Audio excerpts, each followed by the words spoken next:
The conversation you are about to hear was recorded in 2020 during the height of the global pandemic. And now, Global Comedy Studios presents, Is This a Bad Time to Talk? All right, it's May 20th, 2020, around 10 a.m., and I'm calling Jo Firestone.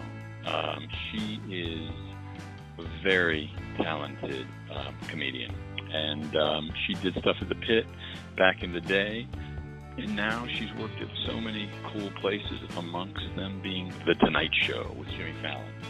So I'm lucky to be able to give her a call and talk to her. Very funny. If you don't know who she is, you will someday. She is going to be, somebody who's a big deal in comedy, that people know her name. But people in the world of comedy know who she is because she's just that funny and nice.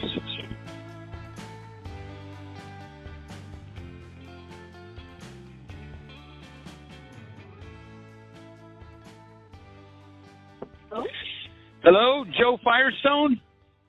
Hello. Hi, this is Ali. Is this a bad time to talk? No, it's a great time to talk. AKA, I'm here to listen.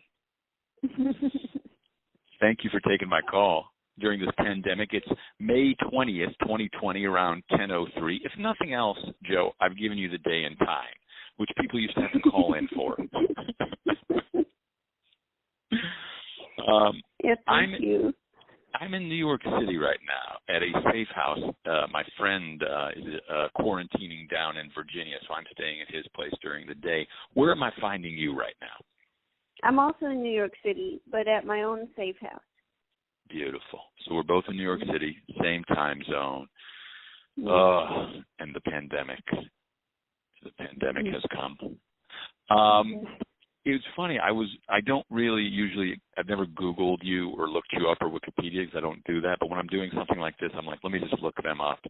And the amount of stuff you've done is pretty unbelievable for someone so young in the business.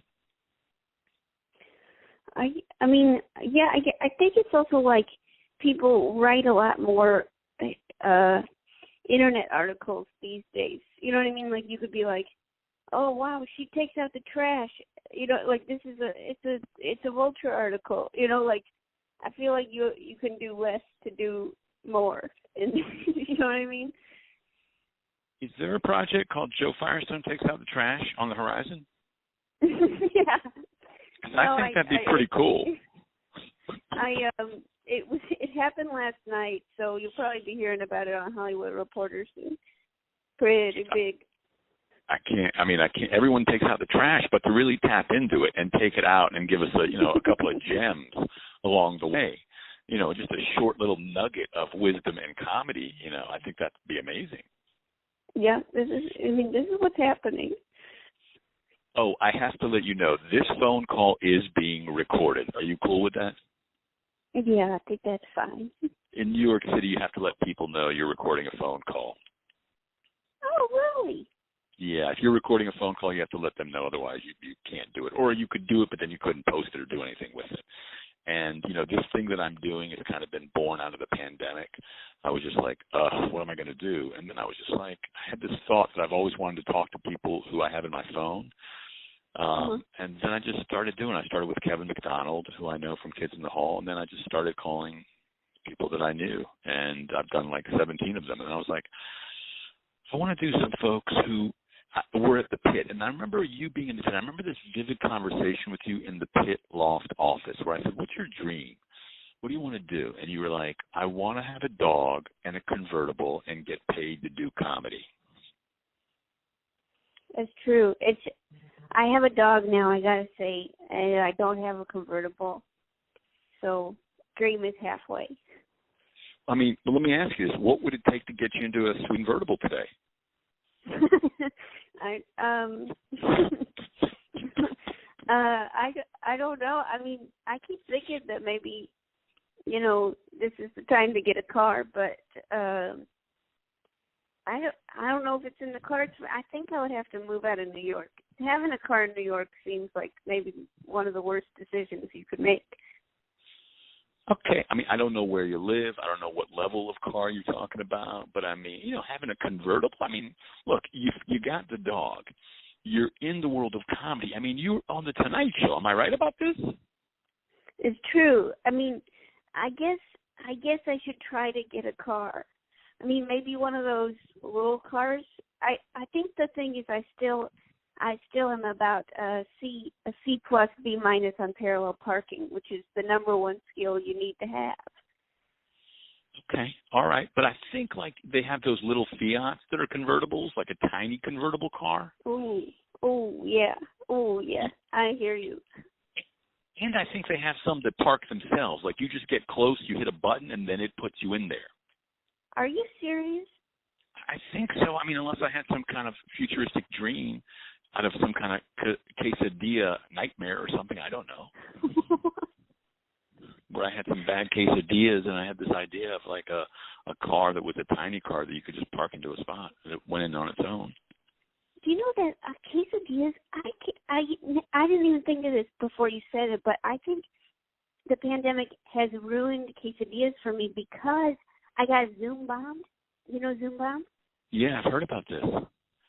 So I got Zoom bombed, and it started off with really tasty looking pictures of quesadillas, and then it went so quickly into this pretty aggressive pornography, and I was so at a loss for what to do. I think it ruined the image subconsciously of quesadillas.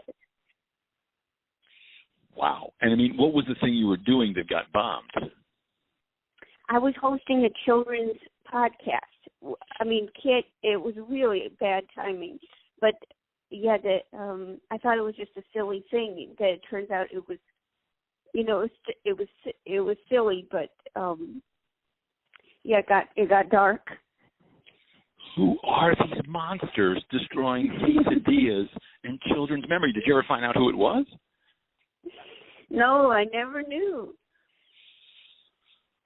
This seems like a thing to me that there should be a special investigative team to be able to look into this.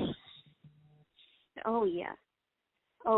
I mean, it just, I still don't. I think honestly, I don't know enough computers to get on one. I should stay.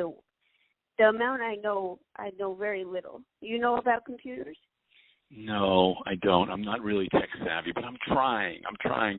Even this thing was like, I found an app called Pay-Per-Call in the App Store. I have an old-timey handheld receiver that I plug into my phone, my iPhone, so I'm like holding a old receiver that's heavy. And then I just get on the phone and I talk to folks, for a little bit, And so then I got to figure out what to do with these, how to cut them together, how to make something out of them. What's tech? I need a tech nerd, someone who's like, look, I get what you do, I want to help you, and tech is my joy. Yeah, I mean, honestly, otherwise it's like you're practically learning how to be a DJ. And that's not what you set out to do. You're trying to do comedy. That's right. I mean, I'm a small-time comedian, not a no-name DJ.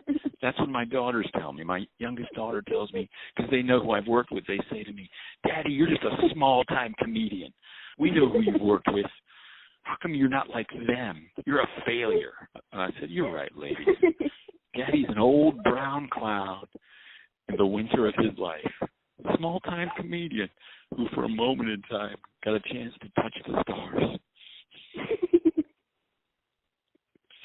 And then you feed them dinner, or what happens? Yeah. I use an old honey pot, and I had these bear paws made for them, so that they could throw on these plastic bear paws and just scoop their food out of a honey pot that I mashed together for them. I put a mashed potato in there. I put a little gravy and some stuffing and some cut up turkey, and I mashed that up. And I let them put on their little bear paws, and I let them just scoop it out there. This is a great idea. I mean, honestly, I feel like you're about to, experience Father's Day unlike any other.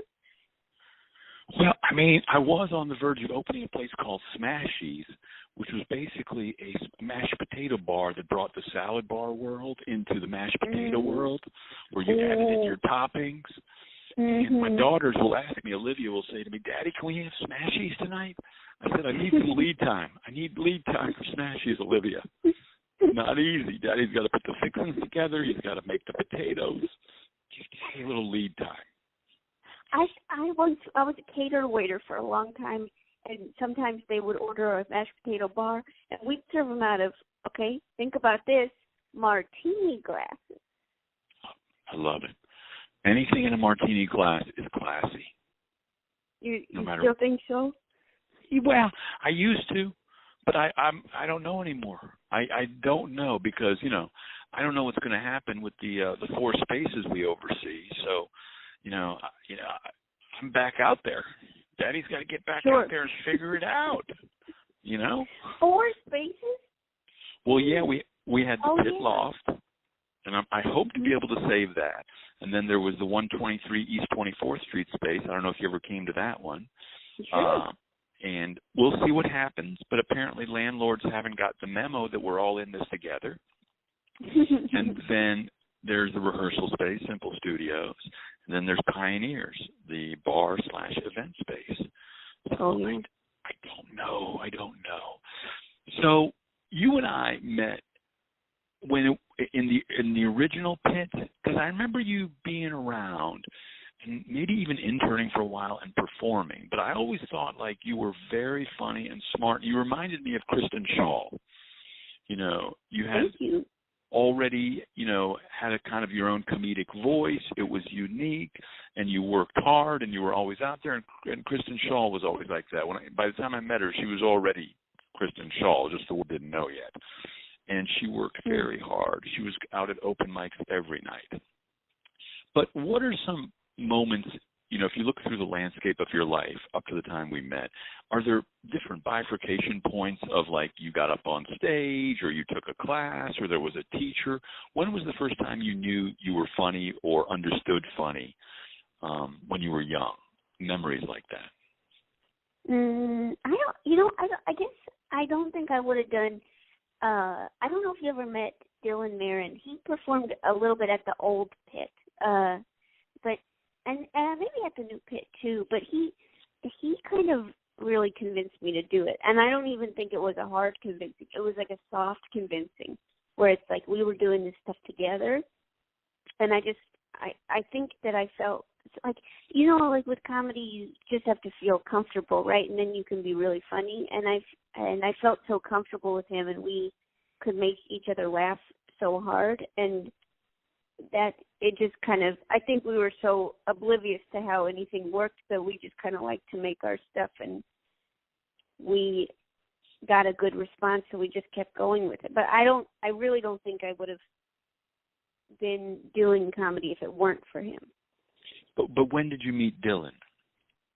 We met in college, and then we lived together, and we did comedy together in this sketch comedy group, and then we went on like a tour together across the country. We were like kind of just like going for it. We're just like when you let the dog out and the dog just runs, you don't know where it's running. It doesn't know where it's running, just like going outside. I'm a big fan of specificity. So can you name the college in the sketch group? Just, for the people out there. I mean, unless you're trying to protect the innocent. I mean, I just think specificity is like a real easy I'm happy to get specific. It's the school's Wesleyan University, and the sketch group was called Lunchbox. Maybe Lunchbox Sketch Comedy. Maybe that was the full name. Wesleyan is where Hillary Clinton went. Is that right? No, I think she went to Wellesley. But Wellesley? Okay. This one had boys, this school. Okay. So prior to Wesleyan and meeting Dylan, there was nothing in high school or elementary school or a play or anything like that? I love to go. We would go to musicals. There's this big amphitheater in St. Louis called the Muni, and it's only open in the summer, and it's outdoor musicals, and it's like huge. It must be like 10,000 seats. But we would go to that every summer, and like I just always loved going to see shows. Like it was my favorite thing. I loved performers, and I loved like big the crazy performers. That was my favorite thing to watch. It was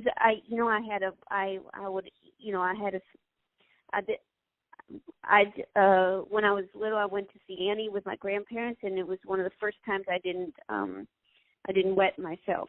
That might be a bifurcation point. That is a huge one. I mean, I can't say that I'm out of the woods on wetting myself. Not going to say it's done for me. But you didn't perform. You just went and saw stuff at that point. No one was telling you should be on stage, you should be in a school play. No, I'm not. I mean, I tried out for the plays, and I did the plays, but I'm not like, I wouldn't say I'm traditionally talented in any of the theater arts.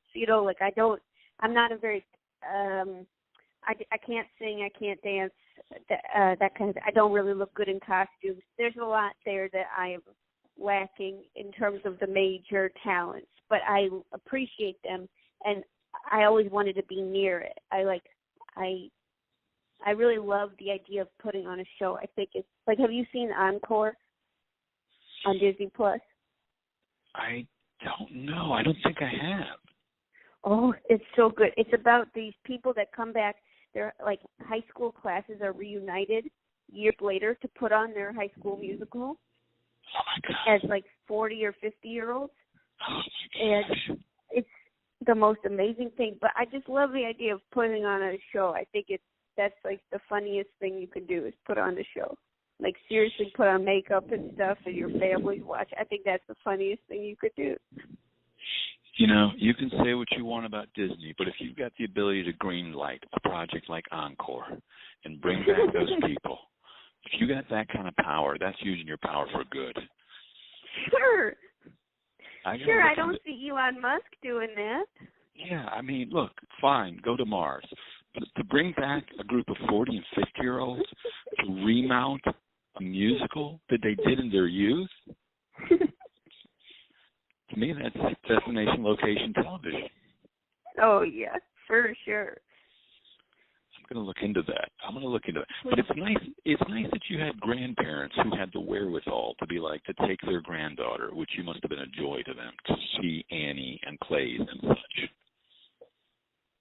Yeah, they're a big fan of going to shows. They like the musicals. They like the operas. They like the theater too. That's one of the things we would do together. It's pretty great. And did you come from a funny family? Is everybody funny in the family? I would say that we laugh a lot, but everyone's kind of funny in a way that you might. In a way that you might not expect, I guess. I never. It's not like a bunch of comedians. It's like people that are kind of goofy, and it's like we're all kind of crazy, but I think it's we see that we're crazy. I guess that's what makes you funny is if you see that you're crazy. It's a start. The people who say they're not crazy are the craziest. To me, the people who say, "Yeah, I'm a little crazy," then you're like, "Okay, you're probably sane." Mm-hmm. Yeah, you got to be ahead of it. You got to be the first one to say, "I need medication." Right. Don't let the doctors tell you. Right. Or maybe talk therapy to begin with, or maybe taking a walk, changing your diet. I don't know if I'd go right to medication, but sure. Yeah, it's out there. It's an option. I got nothing against it. I don't want to stigmatize it, but I wouldn't mind, starting out with just some talk therapy. Yeah, drinking water, that's a big thing. Do you do it? Yeah, I have water right here. I got a thing of water right here. And let me just ask you this. Would you be cool if this was brought to you by Fresca? Yeah. Where do you stand on Fresca? I freaking love Fresca. Okay. Again, I have no deal with Fresca, but I've been really enjoying it. I would too. I really enjoyed it during the pandemic. And to me, I thought if I did this, I'd want to promote things that I liked, like Fresca. I'm going grocery shopping after this. I think I'm going to buy Fresca. Are you also okay with Goya lentils? Wait, yeah. I've been really into lentils, because I heard, and this could be an apocryphal story, but that Napoleon's troops, his soldiers, survived off of one handful of lentils a day. Well, I guess so. Are you doing a handful, or how many lentils are you doing? I open a bag, I cut it open with a pair of scissors, and then I soak it. And let it get nice and soaked up, and I drain it, and I clean it, try to get the tiny rocks out of there, because, I chipped my tooth once on a lentil rock. Oh. Yeah, they don't tell you, but there's tiny rocks in there. What? And then I soak it for 3 or 4 hours, and then I will just cook it up with water and salt, and that's it. Whoa. That's it. Break it till it breaks down, and then, if I'm so inclined, I'll put it in my Vitamix and just turn it into a nice kind of lentil paste that you can use like as a dip or for on toast, or just eat it like that. Ooh. Yeah. I mean, I wouldn't mind having like a poor person cooking show, showing folks how to eat, healthy on the cheap. Man, lentils seem like the way to go. I make a lentil soup, but I think that I've eaten it too much. It had to go. It's out of the repertoire now. Okay. All right, let's put it on the back burner, Yeah. The lentil soup is like, look, hey, fine, I get it. You've had too much of me. Put me on the back burner for now. So I got to forget what it tastes like. You do. For a little bit, that and quesadillas, you're going to forget it. But someday, I don't know when, it'll be somewhere in the fall, right? And you'll be at a restaurant, and it'll be your turn to order, and you'll say, you know what? I think I'm going to take a quesadilla and a bowl of lentil soup. And then you're just going to hear, here comes the sun, ba-da, ba-da. So you and Dylan meet at Wesleyan. You start this sketch group, or it's already existing? No, he's already in it. I auditioned for it, and they let me in. Okay. And this is what year at Wesleyan?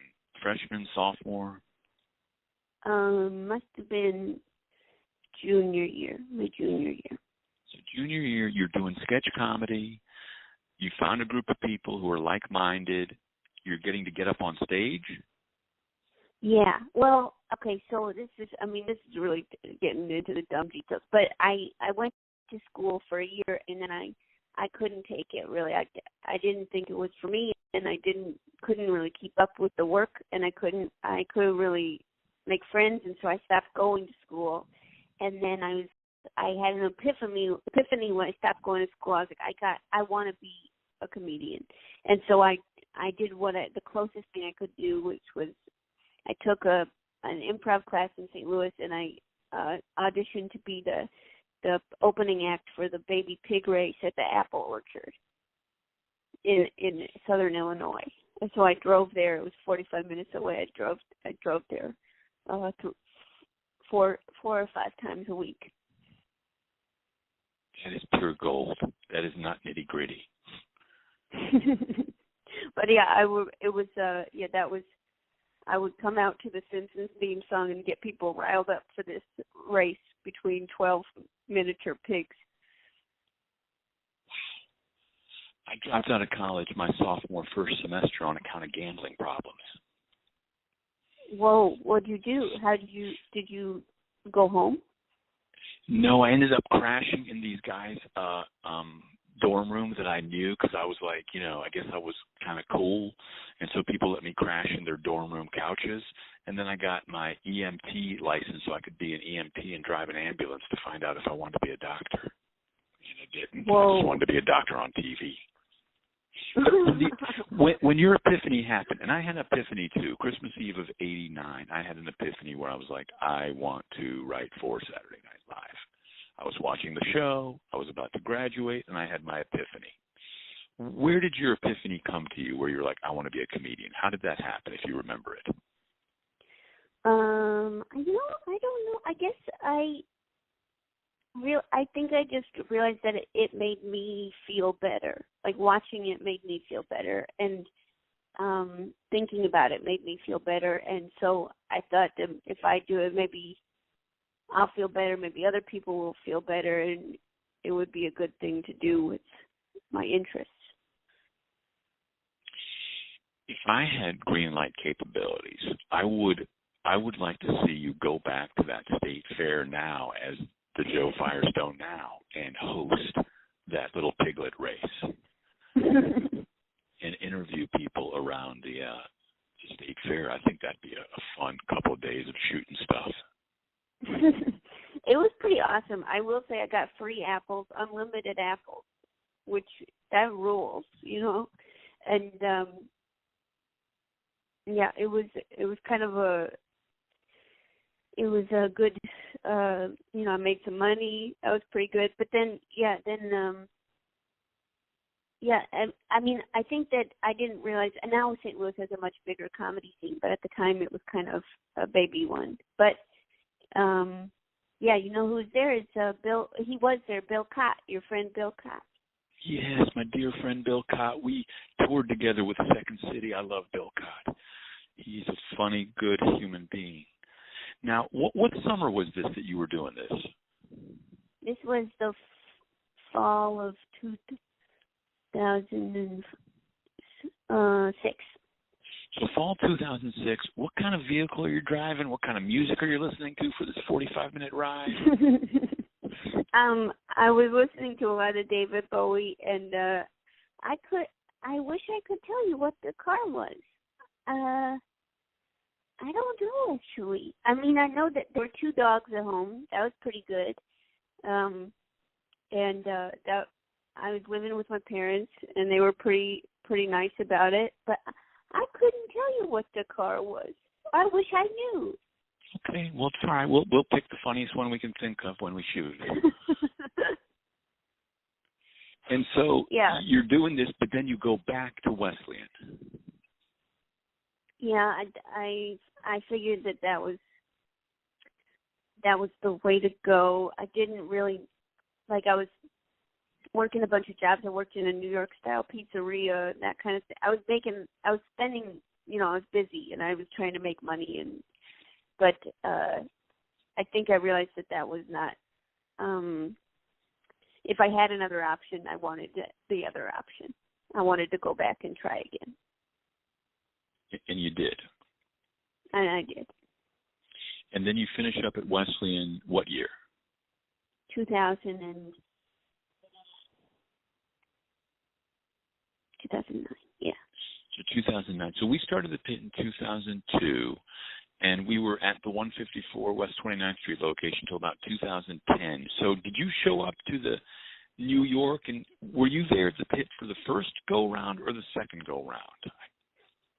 For the first go-round. So what we did was we made a show that we got it approved at the Magnet, and we were so excited. We did it at the Magnet a few times. And then we learned through the grapevine that if you did it at the pit, you got paid like $60. And so we were like, we gotta try it at the pit. And so we did, and we got approved by, who was the artistic director at that time? Jeff Lapine? Yeah, no, before Jeff. Who was before Jeff? Neil Van Kerkhove? Alex Albin. It was a woman. Oh, yes. Teresa? Yes. And so we got approved, and we did it there, and that was a big victory for us because we had never, like, that was our first time we made money off of comedy in New York, and we felt like on top of the world. It's so funny because one of the reasons I left the comedy theater I was a part of to start the pit is I wanted to be able to do some kind of splits where people could get something that would, you know, give them some aspirational feeling of like, look, I got paid. It wasn't $1 million, but I got something, you know. Yeah. So it's nice to hear that meant something. Yeah, and then Jeff was very kind to us too, and he gave us spots at the new pit, and he was so supportive of us, and we just kind of thought like, whoa, it must be a sign if Teresa and Jeff like us. we thought we were really doing okay then. And that show was the Ridgefield. Yeah. Whoa, good. Yeah. Good name. The Ridgefield Middle School talent show, right? Yeah. Wow. Yeah. Yeah, I remember that. And that was you and Dylan. Mhm. Wow. Yeah, for me that was a heady time because my daughters had just been born in that in that period of time, and they were young, so I was trying to be home with them, and there was a lot of people Yeah. doing stuff at the pit, and people would come and go, and I would see them, but I wouldn't get as much time as I used to be able to hang out and talk to them and see stuff. So it's nice to hear that people were able to do stuff. So you guys were doing the show there. You go to the new pit at 123 East 24th. When do things start? I mean, and you're doing other jobs. You're doing catering. Like, what are the jobs you were having at the time while you were in New York? I think at the time I was working at a coffee shop, and then I worked at another coffee shop, and I had a lot of early morning jobs. And then I think I was working at this one coffee shop, and then I started interning at the pit maybe, and then I think I was just like, at one point I had just done food service like the whole time I was in New York, and then I was struggling to pay bills, and then I remember one time I got a call from Asher Rogers to do this market research survey for $100, and I was like, that's the most money I've seen in one day. And it was we went, and we had to, it was the weirdest thing. It was at the New Yorker hotel, and we had to go in there and pretend that we were, like, I went with three other people, and we were partnered up and pretended we were in a relationship, and then we were asked about men's ball shaving habits, and I remember thinking, and it was on video, and I remember thinking that this was the end for me. I'd made a grave mistake, and I could never recover from it. And I was like, I can never do anything serious again. I've made my decision. And it was a real turning point. Wow, I mean, manscaping took off. If you'd invested in that. I still don't know what it was for, and I only have one person came up to me after a show a few years ago and was like, hey, were you in a ball shaving video? And I was like, oh my God. And that's the only person that's ever told me they've seen it since, but it was pretty bad. Wow. Plot thickens.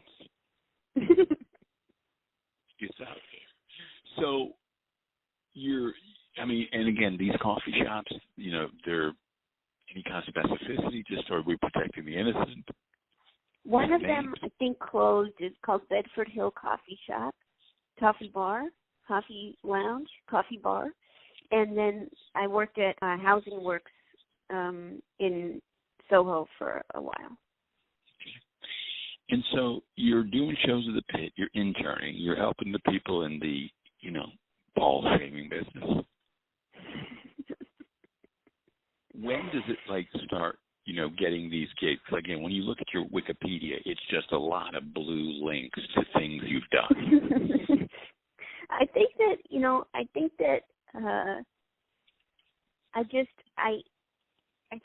my goal was to be able to do a show every night. I think that was my goal. And then I was putting on shows at the pit, like these really, I think it was generous to let me put on shows, but the shows were pretty bad. Like, there were variety shows, and they were always too long, and they were a mess. But I met a lot of people by putting them in these variety shows. Like, if I met someone, I'd be like, oh, yeah, you can be in the variety show. They'd be like, I don't perform comedy. I'd say, well, it doesn't matter. And so I would just try to meet a bunch of people and put them in these variety shows. And then I started, I think that maybe I got my first stand-up show booked out, and I was so excited. And then I found that I really loved stand-up, and because I loved improv, but I couldn't do it. I wasn't very good at it, and I just realized I loved to watch it. So I found the stand-up was a better fit. Wow. So you started with an open mic, or you started in a booked show? No, I started at an open mic at the Pit. It all comes down to the Pit. Wow. Wow. And so when you got up and you started doing the stand-up, stuff that you had written or some ideas that you had, did you have that immediate feeling of like, oh, I like this, the microphone, I get to say my own stuff? Yeah, I mean, I didn't really love standing there. That was part of the bad part. But besides that, it was like, it kind of made sense to me. It clicked a little bit easier. And when you say you put people in your variety show, are they people whose names we know today? Well, there's a Rosie Whalen. She's an improviser. She was in a lot of the and I'm trying to think who else was in a lot of the variety shows. Pretty much, Dylan did a lot of them. I mean, anybody that I met that remotely had any interest in theater or performing, I put them in these shows. Now, I also noticed, like, when I was looking you up, that you and your dad did a show together, or do a show together, a pun-related show. He still does it, yeah. How did that come about? I was talking to the woman I worked for at the first coffee shop, and she was telling me about a pun competition in Austin, the O. Henry Pun-Off, and I was like, well, why isn't there one in Brooklyn? That seems perfect. And then I just decided to do it. I just was like, well, let's just do a pun competition. That sounds like a fun show.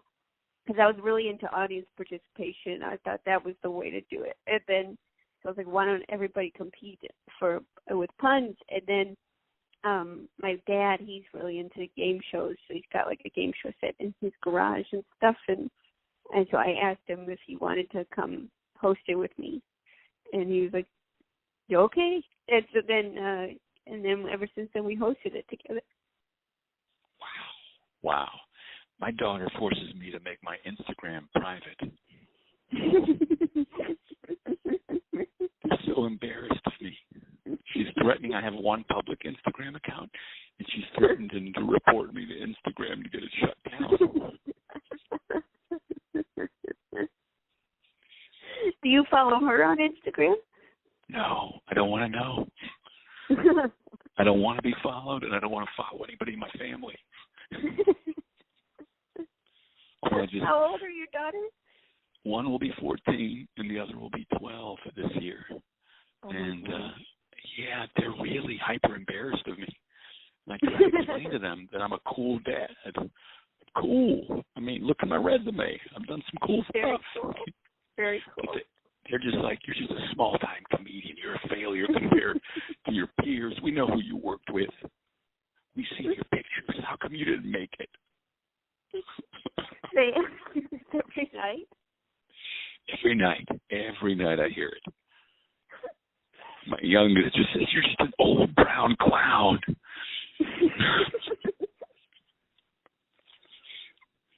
You're a nobody.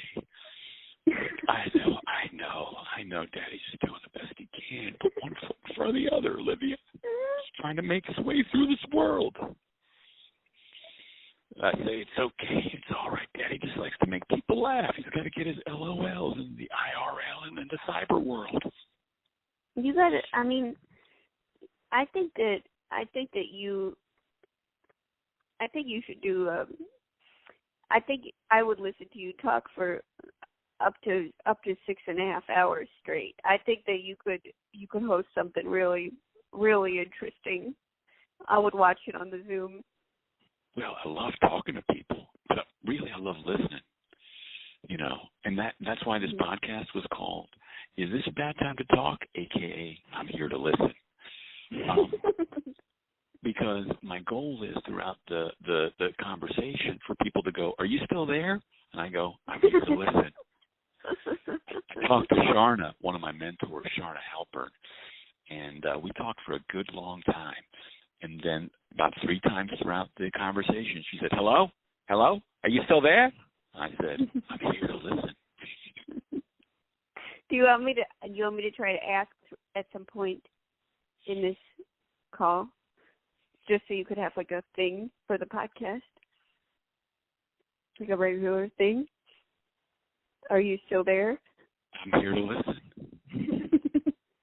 It's got to be organic. I don't want to do anything that's not organic. Right. Of course. I want to do organic comedy, you know. The most beautiful kind. I mean, it just comes from a place of just, it's pure, it's true, you know. But I had a question because I feel like it feels like there's a big transition happening with, like, you know, UCB closing and everything. Like, do you feel like there's like a change happening in comedy, like from somebody from your perspective, or do you see it as like it's kind of an ever-present thing? What do you see it as? Well, I think there's just so many funny, good people doing it. And I think the change that's happening is that it's becoming more expensive in places like New York City with bricks and mortar to keep them going. So I think the change is not in comedy. I think the change is in providing people places and spaces to do comedy, because it's not easy.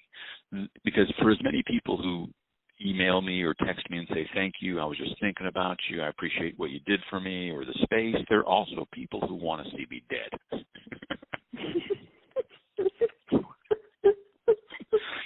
Who would like to end me, you know? But it's half a dozen, you know. I'll get a certain number of, hey, you know, like Jeff Lapine. Jeff Lapine periodically will text me and say, hey, man, I was just thinking about you and just want to say thank you for all you did, and I appreciate it. And then there are others who will be like, I wish you were dead. Because, you know, whatever reason, they didn't get a show, it didn't turn out the way they thought it would. They thought that I was going to somehow wave a magic wand and put them on a TV show I was on, or introduce them to a famous friend, or whatever it was, you know, or I'm just I'm a fallible dude. But I think it's, you know, I love that people are getting a chance to do it. And I think with the TV phones that people got, and I got me a TV phone, you know, people can make content, you know, and I'm doing everything I can to try to keep at least one of the spaces going when this is done. My hope is to be able to have the original pit survive. I don't know about the other three. So I can't fault UCB because, you know, I was a founding member. And, you know, if it weren't for UCB, I wouldn't have got up to do ASCAT every Sunday, 2 shows for, you know, 2 years after I left SNL in 99. So I think it's just going to, you know, the people who are going to want to do it are going to have to find places that we used to find back in the day, you know, a bar, a coffee shop. Yeah. You know, but I don't know. I mean, I feel profoundly, you know, grateful that I've had this much time doing it. And, you know, now my daughters say, Daddy got fired. Daddy's out of a job now. Mommy's the breadwinner. Daddy's a nobody. You got nothing. They let me know. Your daughters are ruthless. Oh, they're hardcore. Oh, yeah. Especially my young one, Olivia. Olivia's funny, and she'll tell it like it is. She's the one who said, you're a small-time comedian. I said, Olivia, the only thing I can do with something like that is to try to put out an album called Small Time Comedian. She go, oh, you always take the mean stuff I say and you put a frame around it. She catches you every time. She thinks she's going to get me. She doesn't know that I take the rocks that people throw at me and I use those rocks to build houses. It's beautiful. But when I was a kid, I used to listen to Larry King on my clock radio when I found out it had a radio option. You know, when everybody was asleep at night after I got to watch Johnny Carson. And that's why I think it's so incredible that you're on the Tonight Show, because that's the lineage is back to Johnny Carson, you know. Yeah. And so after that was done and everybody go to bed, I'd listen to Larry King, and I really enjoyed that. So then when this pandemic happened, I was like, what am I going to do? You know, after I was paralyzed for like 2 or 3 weeks, when I realized, oh, this is not going to be over, that's when I started making phone calls and recording people and, you know, and talking to them. I've enjoyed it. So you're in New York City. You and Dylan are doing stuff at the Pit. You're putting up your show.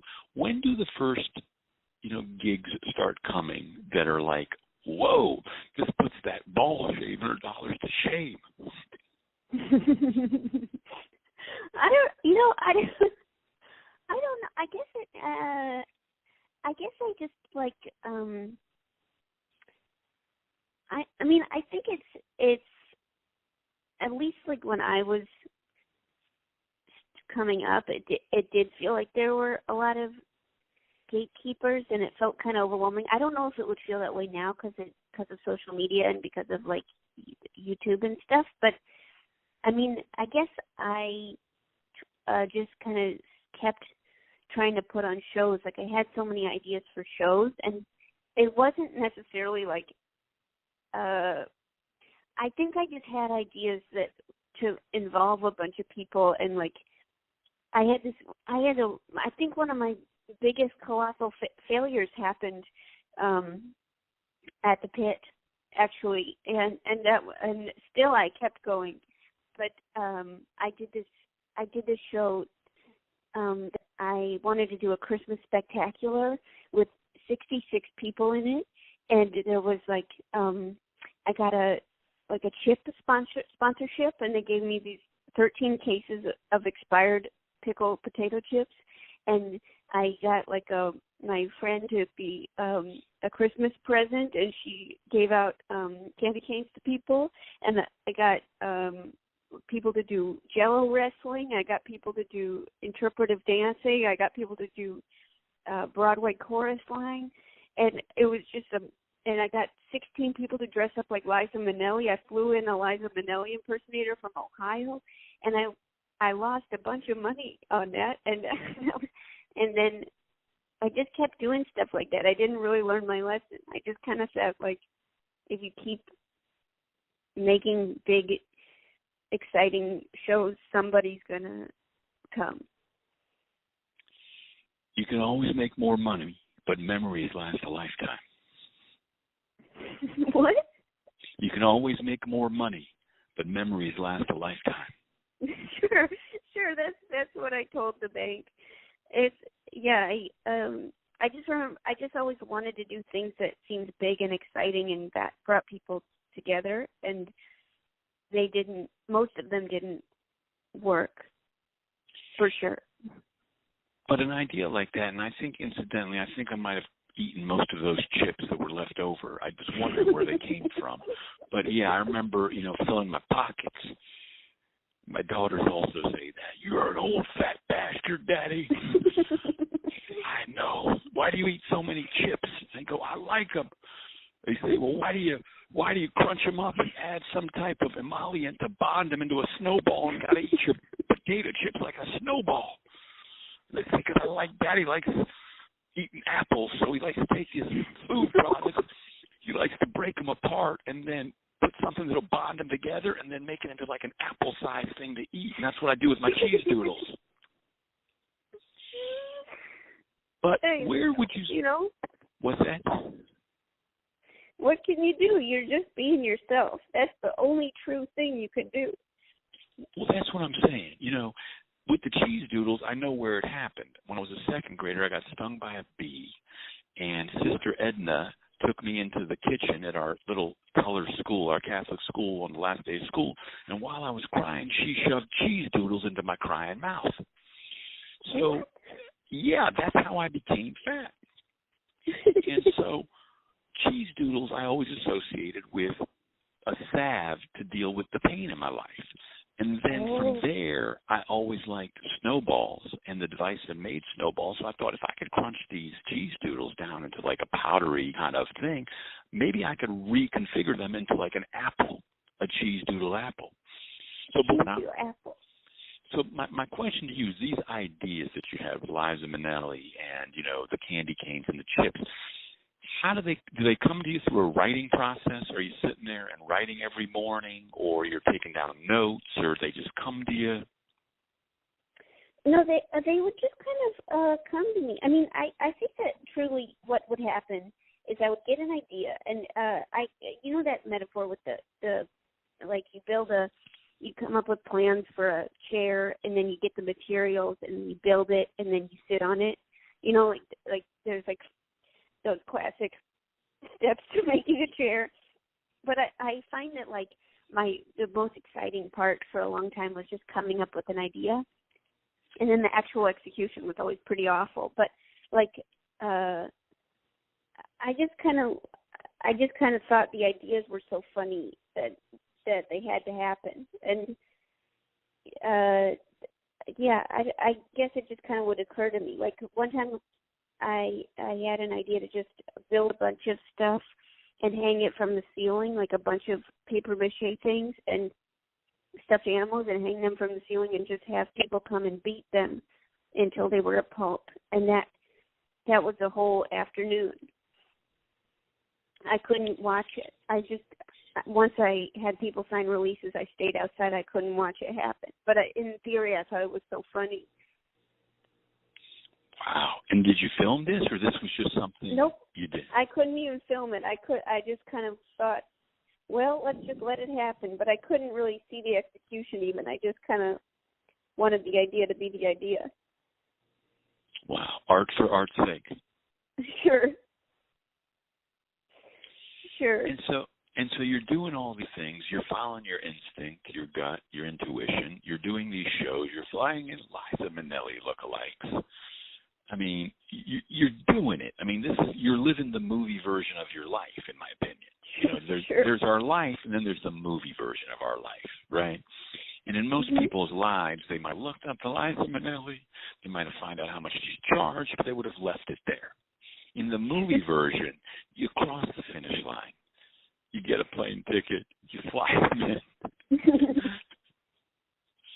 Well, there's like certain things. I feel like it's kind of like this thing where, like, if it doesn't always work out. Like if you do these things that, like, these wild choices, sometimes it really doesn't pay off. But then, like, there's every fifth one, you're like, oh, that was really memorable. Like, oh, this is another thing that happened at the pit. I got permission. I think it was just when the pit loft was starting again, and I got permission to have a whole Saturday. And so what I did was I tried to do this like sit-a-thon where you had to sit through the whole show. It was 6 hours of the most boring material. I got like 60 people to do the most boring material they could, and you weren't allowed to go to the bathroom or check your phone, because then you were disqualified from the $100 prize. And it got to the end, and there were only 5 people left. And the manager at the time was so sick of us that he paid one person $40 to leave, so it was down to 4. And eventually it got down to 2 guys were in the audience. This was after like 6.5 hours, and they wouldn't leave. And then these improvisers were like, oh, I know what we'll do. We'll each be one of your, we'll represent one of you, each of you, and we'll have an arm wrestling match. And whoever wins the arm wrestling match wins the whole day. And so they did this, and this wasn't planned, but they just did it. And then one guy won, and the guy representing him was like so excited. And the guy who was being represented, he was like, I won the $100 after all this time sitting there for the worst comedy show. And everybody that was still there, all the performers, picked him up on their shoulders, and they were cheering for him, and they were like chanting his name. And the other guy was so upset because he didn't win. It wasn't even his fault. And then slowly all the improvisers started taking him out the theater. And that's when that guy realized that he wasn't actually going to win. And the guy that was sitting down in the dumps who had lost was still in the theater, and he would win. And so the guy that was being carried out started scratching at the sides of the walls, trying to stay inside the theater. But that's when the improvisers realized that they were helping the other guy win, so they kind of went for it. And then the other guy ended up winning the $100. Hello? I'm here to listen. Wow, that is something. See, that's the amazing thing. That things like that happen at the pit that I didn't even know about. You know, you're kind of like the Joan of Arc of comedy in terms of getting an army together to help you do things. I guess, you know, when I went back to that way. you were kind of like when I went back to Chapel Hill. I went back to Chapel Hill, North Carolina, in 2017 to open a comedy theater because there's no free will. And I'm from North Carolina, and I went to the University of North Carolina, and I got pulled in by an idea of purpose. And so I went through a lot of situational depression. And there was a young lady who was 15 at the time, and she was in a wheelchair. And we built a handicap accessible stage, and she would wheel herself up there on stage and do some of the darkest, dirtiest, bluest, funny stand-up in her wheelchair that I'd seen. And she was 15. Mm-hmm. And I thought to myself, maybe I'm just a soldier in Joan of Arc's army. Everyone wants to think that they're like we're a king or a prince or a pharaoh. But what about just the soldiers who said, I'll fight for you, Joan of Arc? Yeah, I mean, I think that like it's weird because comedy is such a community-based art that by necessity you're going to, like, even if you didn't mean to, you're going to help other people succeed and give people opportunities. And that's kind of nice if you think about a big picture. I mean, I guess some people are like kind of bitter about it, but it does kind of feel nice to be like, oh, well, I'm part of that story. It's not necessarily my story, but yeah. Well, those bitter people want to see me dead. But again, if I get a handful of folks who said, hey, thank you for what you did, for signing a lease and keeping the lights on, all right, that's fine. So you're doing stuff in New York. You're doing these shows, these ideas that come to you from the ether, from that, that magical space and place, the source. At what point do you start getting these gigs that were like, what was your first gig that was like, all right, I might be able to just do this, or I've made a substantial amount of money? I got a job for 3 weeks writing for the Chris Gethard show on Fusion. Whoa. And so I was like, this is it. This is the big deal. This is it. And so I was so excited. And because Chris had seen me putting all these weird shows on, and he thought it would be a good fit. And then 3 weeks turned into 5 weeks, and then that turned into 11 weeks. And then at the same time, my friend was going on tour, Will Butler, with his band that a few people I went to high school with, and they asked me to open for them, and that it really did feel like such a big deal. So, is this even though I did terribly, but it felt so exciting to travel and to be doing comedy.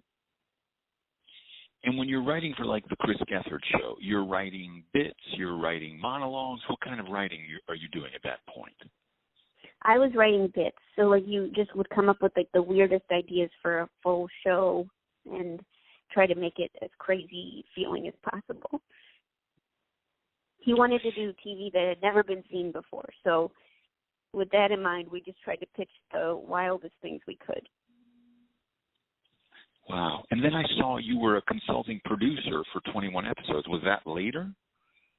No, that's what they call writing for non-unions. I see. And then from there, are you able to turn that into only doing comedy for a living? No, but it did help, and it was like more money than I'd ever made. It wasn't like WGA or whatever, but it was like more money than I ever made, and so I kind of just tried to make it last, and I tried to just do like I started doing cater, waiter gigs, and I think I just tried to, do as much as I could with very limited income until I think then I got a job writing for my friend's pilot, and that felt really cool. And then from there, he was working at the Tonight Show, and he hired me as a writer at the Tonight Show. Again, unless we're trying to protect the innocent, is the name? The friend have a name? The name, of course, the name, Arthur Meyer. And then what was the pilot? He had a pilot called Live from Everywhere, which was supposed to be a live show, completely live. And it was made by the people that make 90 Day Fiancé and Pumpkin Chunkers. And it was supposed to be like their first comedy show. It was like where Arthur was the host and anything could happen. He would cut to different people around the world, and yeah, it was a very tech-heavy show. Wow. I really enjoyed being a cater waiter because you always got to eat because there was always leftovers. Yeah. So many leftovers. It's great. So much food to have, which to me was, a detriment to me because, again, I'll always be a fat kid inside. And but I also got to bring food out, and I knew the people who were a little too aggressive to try to get to it, so I would kind of move around them, You just saw a real dark side of humanity when you're bringing out a shrimp wrapped in bacon. Mm-hmm. You see people's dark side, trying to do that. Oh yeah, I remember one time they had a sushi appetizer, one couple, and they didn't eat all the sushi, and so they let me take home a tray of sushi, and I never ate so much sushi. You can't really keep it. You can't, it doesn't last past the day, so you really have to have an immediate feast. Sounds like a defending your life moment. I don't know if you're familiar with Defending Your Life with Albert Brooks. What was it again? Defending Your Life, a film by Albert Brooks. You got it. If you haven't seen it, to me, it's one of the films that guides my life. Whoa, okay. Yeah. The other, I've always wanted to reshoot the Cool Hand Luke scene with the hard-boiled eggs using tuna rolls, But that was an idea I had. If I had green light capabilities, I would shoot that scene done around the world with, 200 different casts using the item of food from their country. So, it would be a falafel if it was done in some country that falafels were big, right? So I would take a hard-boiled egg and I'd replace it with a food item and then kind of just reshoot the scene, with the actors in that country. That's a great idea. Just to get some funding, that's all. But, now my daughters are like, you got no money, Dad. Mom's the breadwinner. You do the dishes. You're the PE teacher and the lunch lady at our house now. Because that's part of my job. Yeah, they're so tough. They're tough. But it's a new generation of kids. They got the TV phones and the Instagrams and the Snapchats and the TikToks. I guess it's cool to be mean to your dad. Man, I think it's always been pretty cool to be mean to your dad, for what it's worth. All right, I don't feel so bad then. But so then you got a job writing for The Tonight Show from Arthur Meyer. Yeah. He was the head writer? He was one of the supervising sketch writers. Wow. So he hired me to be a sketch writer.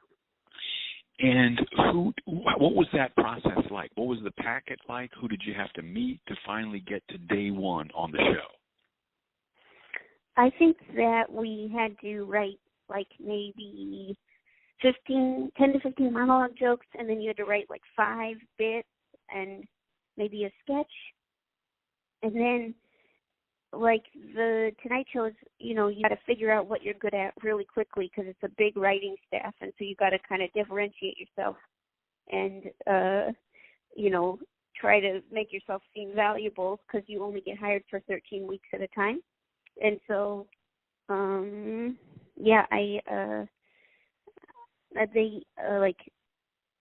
think what happened was I got cast.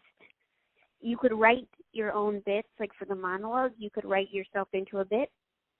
And then I got one through the monologue rehearsal, which was huge. And then I think that was maybe in the first 2 weeks. And then they saw that I could perform, and then they let me do perform in monologue bits there. And that was kind of my thing. Wow. And then who did you meet with for the final interviews? I mean, is Arthur able just to get you hired, or you have to meet people?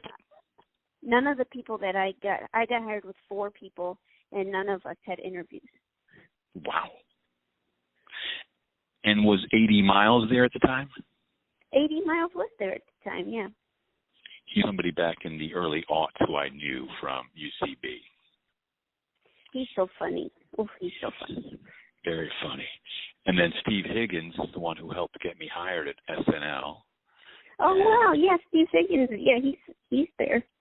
Yeah, and then Jimmy I knew from SNL. I don't know if they'd remember me. I'm a small-time comedian, kind of forgettable kind of guy. But those folks were definitely instrumental in my path to getting to New York and staying here. Yeah. Not sure if I'll be able to stay after the pandemic, but hey, Daddy will do the best he can. He's got to figure it out now. I feel like it might be a very different city afterwards. I don't know what's going to happen. Yeah, because part of the reason we paid the rents we paid for the spaces we held was because of a New York City population and access to tourism. Yeah. But if that doesn't exist, why are we paying this much money? But we'll see. So you're there at the Tonight Show. I mean, that's got to be something, to go there to, and it's 30 Rock, right? Mhm. Yeah, it was pretty exciting. Like, things are so fast paced because you have to put on a show a night, and it was kind of crazy. I mean, I remember one time I was doing a bit, and all the Backstreet Boys walked by in chicken suits, and I was like, this is the weirdest way my life could have possibly ended up. That's golden age of television type stuff. I remember I played Conan's agent and being on the show, and one day on, I think, 30 Rock, 6th floor, something was happening where Susan Lucci was there, someone was dressed like Pharaoh, someone walked a monkey through, and I think Donald Trump was there. And I thought, wow, this is like the golden age of television again. So weird. Wow. Yeah. And so the Tonight Show happened when? When did you get that break? Because that's a legitimate big deal Hollywood, New York City break. Yeah, I think it might have been 2016. Okay. November. Yeah. I think. Wow. And you still do stuff there? No, I did stand up there a couple months ago. I've done stand up on the show twice, and then I quit in maybe, what would it have been? Oh, June. I quit 2 years ago. But you still do, like, I saw you did, different characters, Melania, right? Or was that? Yeah, that was when I was working at the show. Yeah. I see. And so, but I saw, like, on your, Wikipedia, there are a lot of other credits of different TV shows, Joe Pera, the talk show. Which one was it? With the one with, what's the gentleman's name? I can't think of his name. The show without. The special without Brett Davis. Yeah. What is that? That's a public access show that took over after the Chris Gethard show left public access, hosted by, surprise, surprise, Brett Davis. And there's some history with that, right? He took over the spot. He took over the show. I remember there was something on the social media. There was some type of deal about that. Or was it a made-up thing, like an Andy Kaufman thing? He kind of is an Andy Kaufman style guy. So he'll do a lot of stuff that kind of surprises people. And, yeah, he's got a lot of stuff like that. But I think Gethard bestowed it to him in maybe 2015 or something. Okay. So you decide to move on from the Tonight Show. Yeah. Where's the next thing you do after that? Where do you go? Where does the path take you in terms of performing? Because I mean, there's a pile of credits there. How do those all happen? I guess I don't know. I guess my first acting job was as a soft serve employee for Broad City, and that was really exciting. And I think maybe just I knew people that I kept meeting people and doing through being in New York and being in comedy, and sometimes I would get roles. Like, they were all pretty small roles and like little bitty cameos. And I think it was like people that got TV shows that wanted to help out younger comedians and bring in people that, you know, were trying to do comedy. And then I think I got I guess then I was working on Joe Pear Talks with You while I was at the Tonight Show, and then he cast me as his love interest, and then that's what I've been doing most recently. Okay. And so these things that you're getting, are you auditioning for, or are they straight out offering it to you? No, I was auditioning for them. Yeah. And for the audition process, you get the script. How do you go about approaching that? I try to memorize it, and then I don't really know how to act still, so I just kind of do it as if I was the character, and then try to be as honest about it as possible. And most auditions I don't get. I think that might be why. But I try to shower and look clean, and I try to, I guess I just try to do my best with it, depending on what it is. I think it's easier if the character's a little closer to me. Well, I mean, whatever you're doing, I mean, it's working because you're getting, a lot of gigs, and Joe Pear thing is going on right now. Yeah, they just season 2 came out a couple months ago, I guess, and then he just released a special today of like a quarantine special. Okay, so right now you're in New York. You got your dog and brother, and you're waiting to find out about, what's next. Yeah, I guess so. What do you have on the horizon? I mean, if you could wave a magic wand, aside from getting a sweet, maybe small convertible car that parallel parks on its own, right? Yeah. Which we'll look into that. I mean, I don't work for Fiat. I'll look into that. Maybe I'll send you a link or two of something that is cool for you. But I just maybe don't think Fresca will come up with something. I mean, look, I love Fresca. I don't make anything off of this right now. I don't have a deal with Fresca or Goya lentil or wonderful shelled pistachios. I don't have a deal with any of these people. But to me, it's like, let me give them a taste. Let me give them a little, like, here's what it could be about, guys. Where I just kind of gently, just a little taste of mentioning Fresca, which is a solid. See what it feels like. See their boost in sales. Right, just to see if there's, and all I'm trying to do personally is get it on the shelves.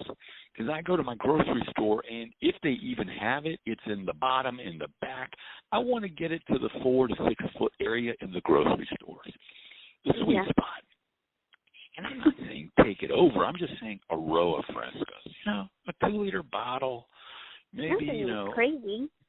I'm not saying take over the world. I'm just saying, can I get some Fresca in my local grocery stores? That's all. Yeah.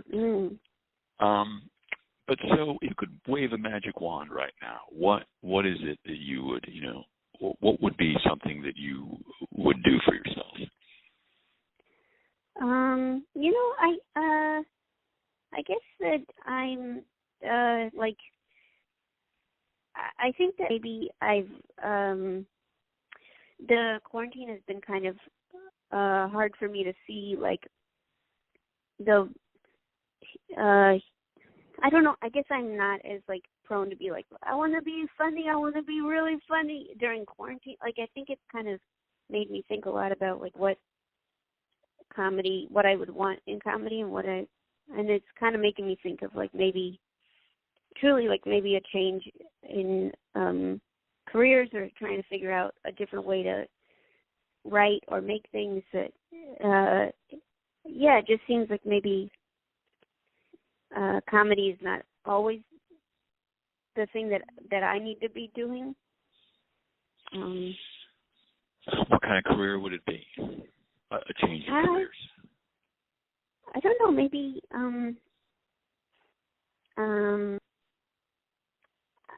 I don't know, maybe some kind of teacher or maybe some kind of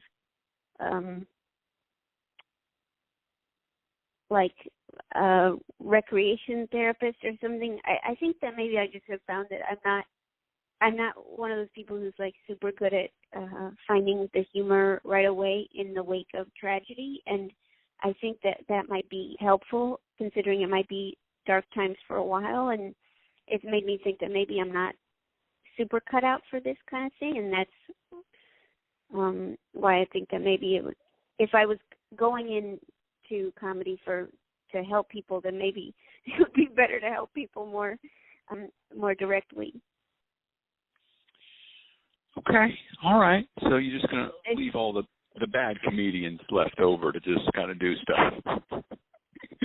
The ones who are like, I'll take a show. I mean, I think it's also like, I think that maybe it's just kind of like, I don't know. I guess like what I like about comedy, I like the people that I've met a lot, and I've liked, I like hearing jokes, and I like making jokes, and I like writing, and I like writing for people, and I think maybe it's just kind of an idea of maybe switching up how I approach it, and maybe I don't know if that's making any sense at all, but that's kind of feels like maybe a turning point of sorts.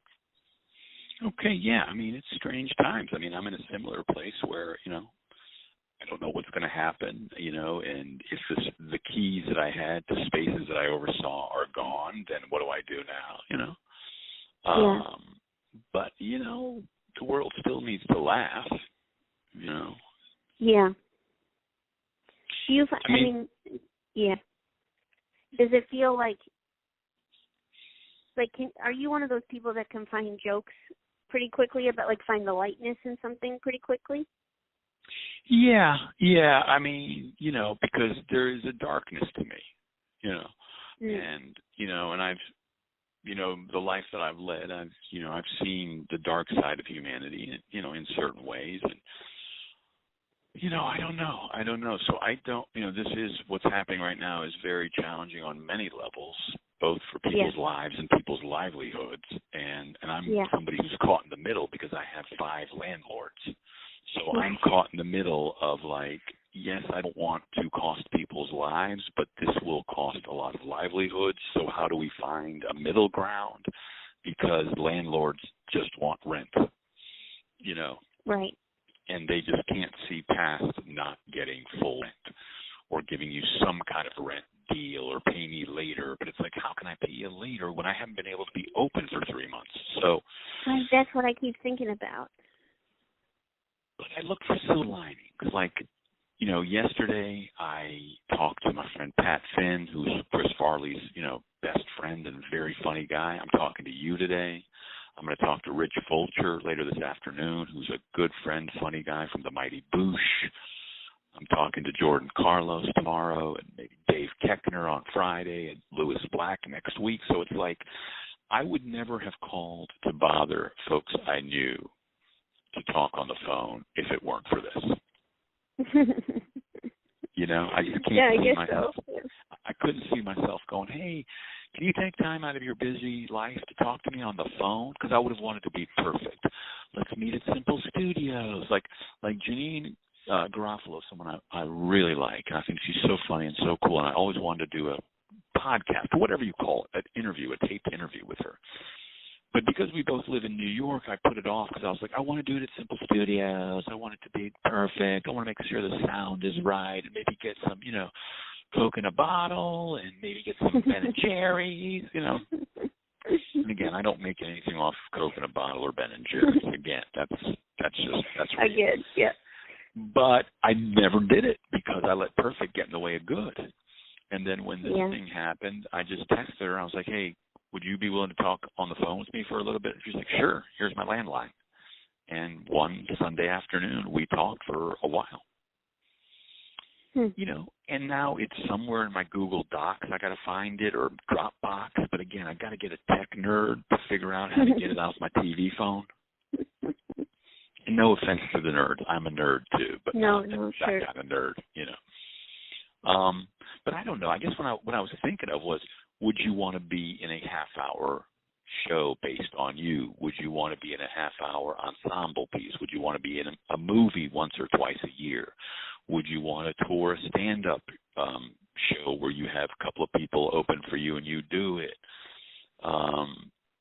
That's what I was kind of thinking in terms of magic wand. But I guess, when you say that, when you say the thing about the recreational therapy, maybe in Brooklyn you open up a place like that, or you do a show. I think it would be great to have a kids show.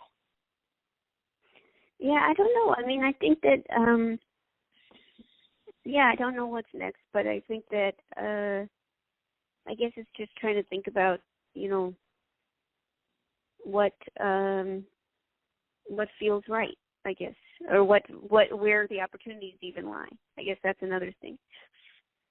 It's just kind of figuring out, well, if there's money here, then keep doing it, but if not, try to see what your skills can do, and then kind of go in there.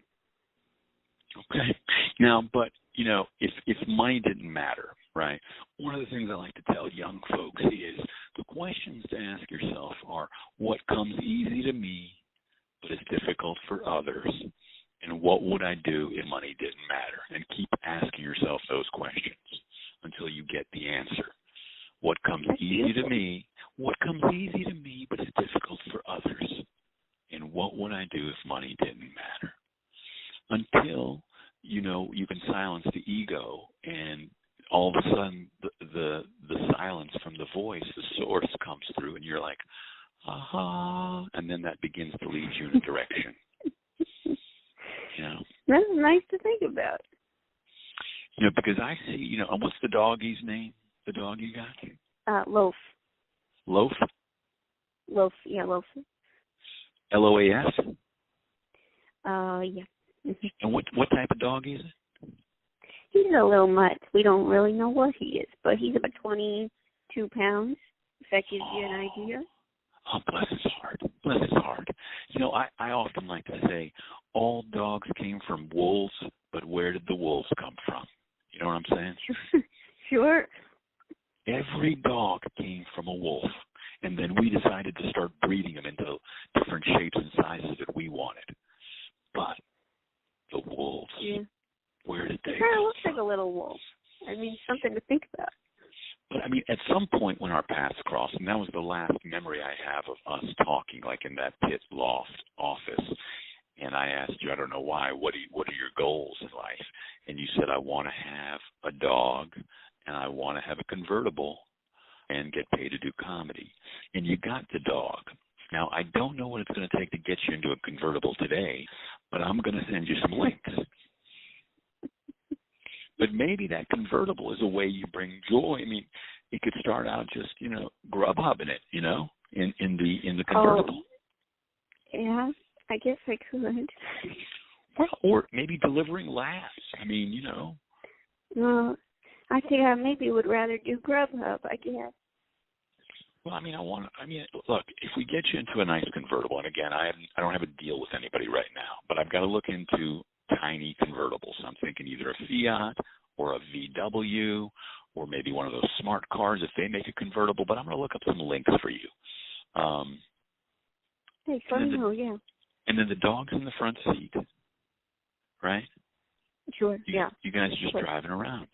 Would you go back to that place in Missouri and, pump people up to the Simpsons music for the Piglet race?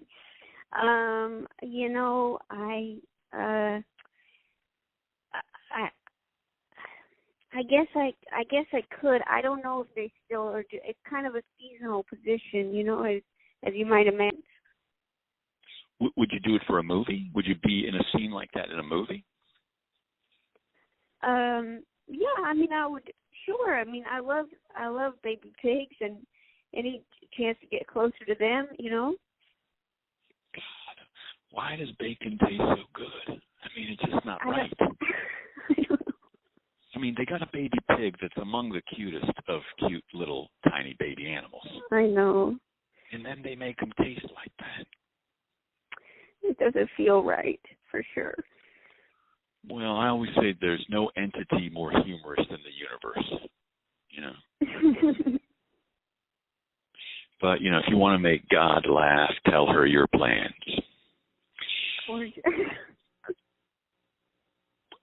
To give me an example of a pun, like I understand puns, but in the Punderdome, what would be like a pun, like a couple of ones that are really memorable to you? I haven't done the show in a very long time, I'm ashamed to say. So I wish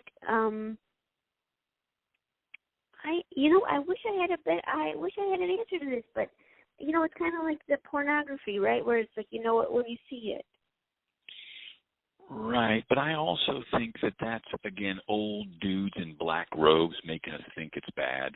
I just think of it, I don't want to, because the word pornography, to me, it's just maybe adult, entertainment, adult education. I just, it's us in our puritanical ways to judge that to be something that's wrong, Yeah. But that's, the roots of this country are puritanical and, and all of a sudden we came up in a way where that seems wrong, but that's just us. It's certainly something to think about with puns, Who are some people you've worked with throughout the years where you're like, wow, they are really funny and they're good? And you don't have to list a bunch of them, but just a few come to mind. I love Aparna Nancherla. We do stuff together, and I host a show with her and Maeve Higgins. I think Maeve Higgins is so brilliant. Who else?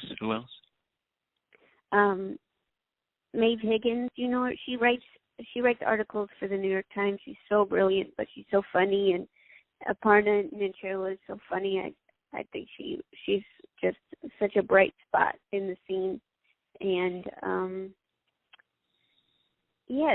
there's so many people that you just think like that's like, I think Anna Dresden is so funny. Like, she's just delightful, and it makes sense that has so much success at Saturday Night Live. I think Dan Licata is so funny. He really makes me laugh hard. He does, jokes about his having sex with his dad in the shower, and then his dad will be in the audience, and then, it's just he kind of makes this chaos, and it's so funny, and yeah. And how do you spell that? Licata? Licata. Now, do you think any of these folks would talk to a small-time comedian like me? I mean, or, I'm out of there, kind of not, I mean, I don't know these folks. I've heard of them, but I don't know. Maybe you could put in a word or something, I'll put in a word. I'm just calling folks that I kind of either know or knew me or maybe remembered me. And, some folks don't get back to me. I get it. I get it. Someone's not going to return my phone call or ghost me. It's okay. I mean, as a small-time comedian, there's nothing I can do for anybody anymore. I'm a guy who's, got no spaces right now, no places. And, Daddy's done. That's what they say. What my daughters say. Daddy's done. My daughter. Say that. They say, you need to get a regular job, Dad. I said, there's nothing wrong with a regular job. I said, there's nothing wrong. Nothing wrong with putting a roof over your heads and food on the table. Okay? Don't poo-poo regular jobs, girls. You got to stop listening to them. I know. They really, they make, I got to do a lot of positive self-talk to get around my daughters, what they're saying about me. Oh, yeah. But that's okay. Look, you need rhino skin in this business. I know. If you don't have rhino skin, it's tough because, people will hurt you with what they say and what they do and make you feel bad. Are there memories you had from, like, you were telling me a few on the Tonight Show of that story, but of other times you've been around it where you're like, wow, I can't believe this is my life? I don't know. I kind of have, to be honest, I've kind of lost most memories since the quarantine started, but I guess there are moments where, kind of right before you're about to perform a big show or something, where you kind of have to check in with yourself and say, like, this is real, and someone asked me to be here, and they want to see me, and it's because of, the ideas that I have made, and it's kind of, it's kind of nice to just, if you're nervous or if you're feeling like a little bit confused why you are somewhere, because people have faith in you and because you've done what you've done up to this point, and that's kind of something I try to tell myself. What would you tell the young Joe Firestones who are listening out there if I ever figure out a way to put this up and do all the tech stuff around it, which I can't promise you. Right now, all this is a phone call. I guess I would say to just kind of try all the ideas that you have as best as you can, and that they're not all going to be a success, but that it's worth a shot to try. I like that. Well, look, I mean, I understand this, the quarantine and the pandemic have got people down and making them question life because, it's interesting how life just happens and you go along and then something like this is like a timeout by Mother Nature that makes you have to think, what do I really want to do with my life, with the time I have left. So there's nothing wrong with that, but I mean, you are a naturally funny person, hard worker. I hope eventually you come back to it in some way and find a nice vehicle for yourself that showcases all your talents and gifts as a comedian and a person. And that maybe you find a way to do good and do well through your projects, where you're able to help people, but just in a bigger classroom. That's what I always thought about Oprah. I thought Oprah is a teacher, but she's just got a giant classroom. Yeah. I like that. She still would have been if Oprah was my teacher in school, I would have been like, that's my favorite teacher. She changed the course of my life, right? And she just became a teacher in a global classroom. And so, that's beautiful. And I often think about Bill Gates would have just been a really great IT guy. He could have just been a phenomenal IT guy where people are like, have you seen this guy, Bill? Yeah, the IT guy? This guy's amazing, man. He knows everything about computers. He's like really nice. Keeps talking about a pandemic. I don't know what that means, but he's on the ball. I mean, but something pushed them to become, to share their gift on a global level. Yeah. But I often think about that, for all of us, and there's, like I said, there's nothing wrong with just, being a good person and finding a thing you enjoy doing and doing that thing and making memories while you're here on Earth. Yeah. Because it's like, I know I met my father. I met my grandfather on my father's side twice when I was younger. But beyond that, that other dude, I don't know what he looks like. I don't know his name. That's how quickly it's all lost to time. There's 7,500 dudes back to Neanderthal to make me who I am. Whoa. Yeah, and 7,500 ladies. For that line to get to, my mom and dad that made me, Yeah. What are you going to do? Well, look, I thank you for taking this time out to talk to me and return my call. And if I figure out how to post this, I'll let you know what happens. I'm going to look for a convertible for you, because I think, why not? Life's too short. And sure, is it a hassle to have a car in New York City? Yeah, it is a hassle, whether it's a parking spot or a garage or gas or getting broken into. But, I mean, when you got Loaf in the front seat, and the top is down and you're driving across that Brooklyn Bridge, maybe you've got, a scarf in your hair and glasses like Lucy, Sure. That's a pretty nice moment. That's true. Thank you. This has been very inspiring, and it's been nice to talk with you. Maybe there's a Fresca in the little, the drink holder, Yeah. Maybe you've made your own lentil dip using Goya lentils, and you're dipping them in there, Yes, that's handful of wonderful pistachios, roasted and salted. Something like that. Yeah. Well, whenever you do something, please let me know, and I would love to come see you do live stuff. Or if you're in any other way, and if there's any way I or the pit can ever be of service to you, please let me know. Thanks so much. It's really nice to chat with you, and good luck with getting this on the air. Thank you, Joe Firestone. Little Joe, I appreciate your time, your effort, and thank you for sharing your gift with the world. Okay. Thanks, Ellie. It's nice to talk to you. I'll talk to you soon. Bye-bye. Bye-bye.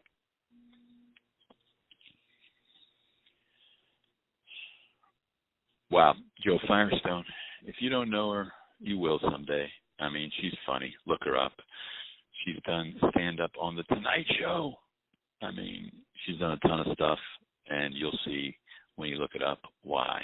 But she's a very nice person, very hard worker, very unique comedic mind.